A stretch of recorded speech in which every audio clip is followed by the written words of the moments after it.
Ganji Karinga ya mbere. U Rwanda nk'igihugu hagati y'ibindi bihugu rwabanje kuba ari ishyamba rinini cyane. Uko amoko ya Rwanda yakurikiranye mu kurutura.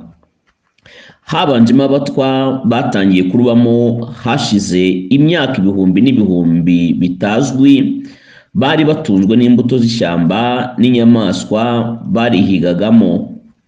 Uyu munsi babarirwa kuri 1% y'abarutuye. Abahutu bakurikiyeho bahageze ubu hashize imyaka ugenekereje ku 5,000.